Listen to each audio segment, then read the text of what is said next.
টং টং টং টং। বাচ্চারা, আজকের মতো তোদের ক্লাস শেষ, এখন তোমরা সবাই বাড়ি যাও। ঠিক আছে স্যার, চল ভজা, আমরা তাহলে বাড়ি যাই, চল। আরে বন্ধু, তুই বাড়ি যাই কী করবি? আমি বাড়ি যাই ফ্রি ফায়ার খেলবো। আরে ভজা, এখানে কি আছে? আরে ভজা, তুই এখানে যাস না, এখানে কেউ যদি যায় একবার সে কখনো ফিরে আসে না, দূর। আমার সব মানিয়ে, তাহলে চল আমরা যাই তাহলে। আরে এরা আমাকে ছেড়ে যাচ্ছে। আরে ভজা, তোরা কোথায় যাচ্ছিস? আমাকেও নিয়ে যা, চল। ভাই, এখানে একটু দেখে শুনে আসিস, এখানে নাকি একটু ভয়ানক জিনিস আছে।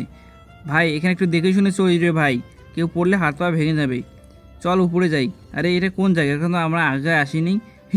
আরে পালা পালা ভজা, তোরা এখান থেকে পালা পালা ভজা পালা। ভাই, এখানে নাকি ভয়ানক জিনিস আছে, চল আমরা যাই। আরে সবুজ কোথায় গেল? আরে সবুজকে আমরা তো ভিতরে চল, সবুজকে খুঁজতে হবে। সবুজ, তুই কোথায়? সবুজ, তুই কোথায় গেলি? ভাই, তোরা সবুজকে পেলি না? আরে ভাই, সবুজ যে কোথায় গেল আমরা তো খুঁজে পেলাম না। বন্ধুরা, আমাদের সাথে কিছু কী হলো সেটা দেখার জন্য আমরা নেক্সট কমেন্টে অবশ্যই